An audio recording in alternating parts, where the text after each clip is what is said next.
الحمد للہ رب العالمین والصلاة والسلام علی رسولہ الکریم اما بعد فاعوذ باللہ من الشیطان الرجیم بسم اللہ الرحمن الرحیم الا انہ بکل شیء محیط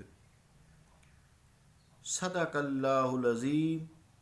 واجب الاحترام سامعین، السلام علیکم ورحمۃ اللہ وبرکاتہ۔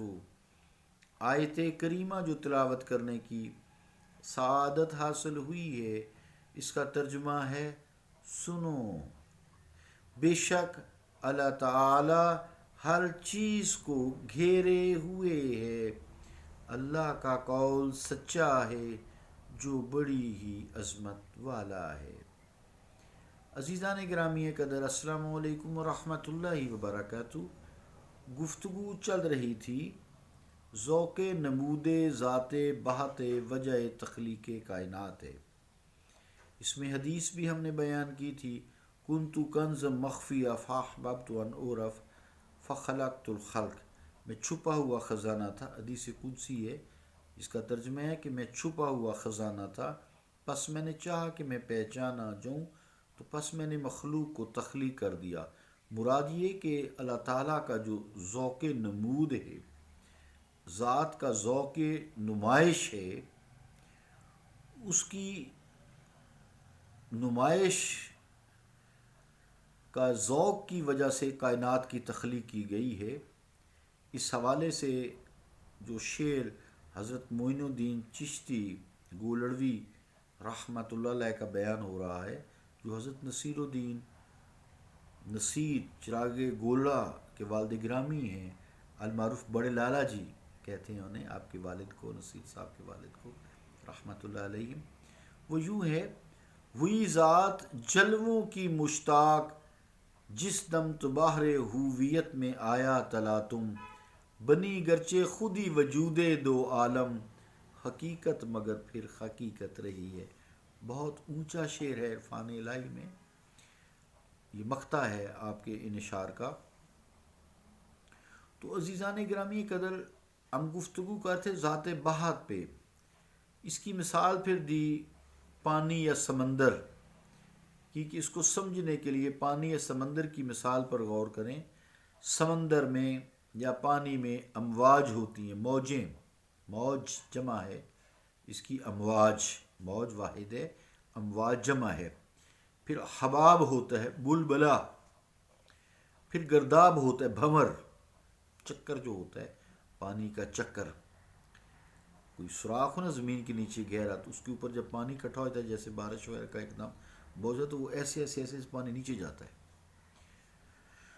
تو گرداب۔ پھر یہ سمجھ لیں یہ سب سمندر کی تجلیات ہیں، بلبلے، موجیں، بھنور، ان کو جلووں کا نام دے دیں۔ اللہ تعالیٰ بھی جلوہ افروز ہوتا ہے نا، سمجھانے کے لیے مثال دے کر سمجھانا سنت الہی ہے، سنت انبیاء ہے، سنت اولیاء ہے۔ تو جلووں کا نام دے دیجئے، جیسے اللہ تعالیٰ ہر روز ایک نئے جلوے سے جلوہ افروز ہوتا ہے، کل یوم ہوا فی شان، وہ ہر روز ایک نئے جلوے سے تجلی فرماتا ہے۔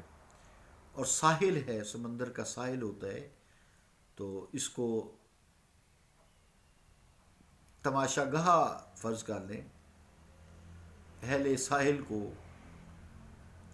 ساحل کو تماشا، چشم تماشا فرض کر لیں کہ وہ تماشا دیکھتی ہیں کہ موجیں آ رہی ہیں، بلبلے ہیں، جھاگ ہے، گرداب ہے۔ اسی طرح عزیزان گرامی قدر، ذات بہت نے اپنی تجلیات کی نمائش کے لیے مخلوق کو پیدا کیا، جس میں سمندر بھی ہے، موجیں بھی اسی کی پیدا کرتا ہے۔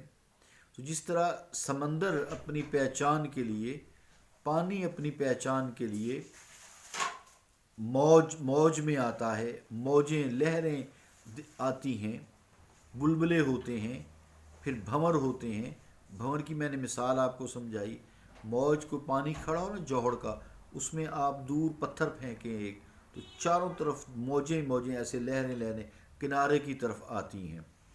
پھر بارش میں بلبلے، برسات میں آپ دیکھتے ہیں پانی کے اوپر بلبلے ہوتے ہیں، تو یہ ساری پانی کی تجلیات ہیں، سمندر کی تجلیات ہیں۔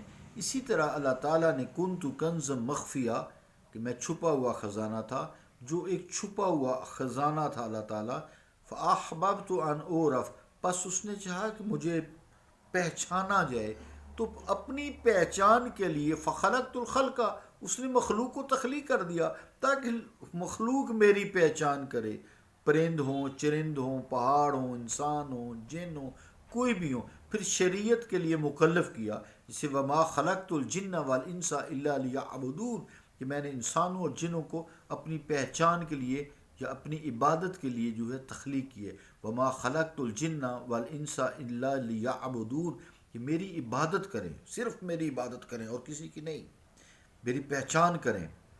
تو علماء خیر یا اولیاء کرام جو ہے اس کا باطنی معنی یہ ہے کہ میں نے مخلوق کو، جنوں انسانوں کو خاص طور سے اس لیے تخلیق، وہ میری پہچان، مجھے پہچانے کہ میں ان کا خالق ہوں، میں ان کا رب ہوں، میں ان کا پالن ہار ہوں، میں ہی عزیز ہوں، علیم، جتنی ساری صفات ہیں سب اللہ کی ہیں، اور اس میں میں وحدہ لا شریک ہوں، میری ذات و صفات میں کوئی شریک نہیں ہے۔ تو عزیزان گرامی قدر، اس کی تجلیات جو سمندر کی میں نے کہا، امواج ہیں، موجیں ہیں، گرداب ہیں، حباب ہیں، ان کی مختلف شکلیں ہوتی ہیں، مختلف صورتیں ہوتی ہیں۔ اب کوئی حباب کو پانی تو نہیں کہہ سکتا، گرداب کو جو ہے کہ یہ سمندر تو نہیں کہہ سکتا، بلبلے کو کوئی سمندر نہیں کہہ سکتا، جو گرداب ہے بھنور اس کو کوئی سمندر نہیں کہہ سکتا، موجوں کو کوئی سمندر نہیں کہہ سکتا، سمندر کی جھاگ کو سمندر، لیکن اس سے اس کا پیچھے نسبت ہے، تعلق ہے، اس کے بغیر وہ قائم نہیں رہ سکتے۔ اسی طرح اللہ تعالیٰ حی قیوم ہے، مخلوق کو پیدا کیا تو اس سے تعلق نہیں توڑا، اس کے بغیر مخلوق سروائیو نہیں کر سکتی۔ تو یہ جب اللہ تعالیٰ نے جو شعر میں ہے کہ ہوئی ذات جلووں کی مشتاق، جس دم تو بحر ہویت میں آیا تلاطم۔ اب اس لفظ تلاطم سے ایک صوفی بزرگ ہیں مولانا صحابی استرابادی رحمۃ اللہ علیہ کی ربائی ہے، پیر نصیر الدین شاہ صاحب نے بیان کی ہے۔ وہ فرماتے ہیں عالم بخروش لا الہ الا ہو است، غافل با گما کے دشمن است یا دوست۔ فارسی میں ویسے دوست ہوتا ہے لیکن سمجھانے کے لیے دوست میں نے پڑھا ہے۔ عالم بخروش لا الہ الا ہو است، غافل با گما کے دشمن است این یا دوست۔ دریا بود خویش موجے دارد، دریا بوجود، یہ لفظ ہے، دریا بوجود خیش موجے دارد، خس پندارد کہ این کشا کش با اوست۔ اب اس کو سمجھیں، مطلب یہ کہ ساری کائنات، پوری کائنات لا الہ الا اللہ ہو یا لا الہ الا ہو کہ ذکر میں مشغول ہے، ہو رہی ہے، لولو دے وچ ذکر اللہ دا ہر دم پیا پڑھیوے ہو، کیتی جاں حوالے رب دے اساں ایسا عشق کمایا ہو، مرن تو اگے مر گئے باہو تاں مطلب نو پایا ہو، موتو قبل ان تموتو، مرنے سے پہلے مر جاؤ، مراد نفس کو مارو تاکہ تمہیں اللہ کی پہچان ہو۔ خیر اب میں ادھر نہیں جاتا، پھر بہت دیر لگے گی۔ تو عزیزان گرامی قدر یہ آیت بھی نا وَإِنَّ مِن شَيْءٍ إِلَّا يُسَبِّحُ بِحَمْدِ وَلَكِن لَا تَفْقَهُونَ تَسْبِيحَهُمْ، یہ لفظ تھا وَإِن مِن شَيْءٍ، میں غلط پڑھ گیا ہوں آیت، اس لیے تھوڑا سا الجھن ہوتی ہے جب غلط پڑھی جائے نا، تو اللہ کا دیکھیں کیسا کلام ہے۔ وَإِن مِّن شَيْءٍ إِلَّا يُسَبِّحُ بِحَمْدِهِ وَلَكِن لَا تَفْقَهُونَ تَسْبِيحَهُمْ، یعنی کوئی شے ایسی نہیں مگر وہ اللہ کی حمد بیان کرتی ہے، وَلَكِن لَا تَفْقَهُونَ تَسْبِيحَهُمْ، لیکن ان کی تسبیح تم سمجھ نہیں سکتے۔ غافل باگما کہ دشمن است این یا دوست، تو یہ ہر چیز جو ہے غافل ہے ایک دوسرے سے کہ وہ اللہ تعالیٰ کا کس طرح ذکر کر رہی ہے۔ عزیزان گرامی قدر،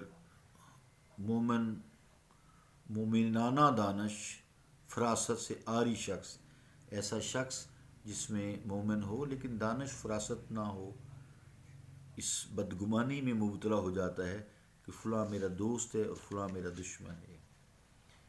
وقت پورا ہوا، اس ربائی کو میں کل دوبارہ انشاءاللہ کروں گا، عالم با خروش لا الہ الا ہو، تھوڑا سا ترجمہ بیان کروں گا نا تاکہ ذرا تھوڑی سی سمجھ آئے، کیونکہ یہ ٹاپک مشکل ہے۔ اللہ تعالیٰ فضل کرے اور اس کو اگر لاگو کر لیا جائے تو بڑا مزے والا کام ہے۔ صلی اللہ تعالیٰ علی رسول خیر خلقہ محمد وعلی آلہ وصحبہ اجمعین برحمتک یا ارحم الراحمین۔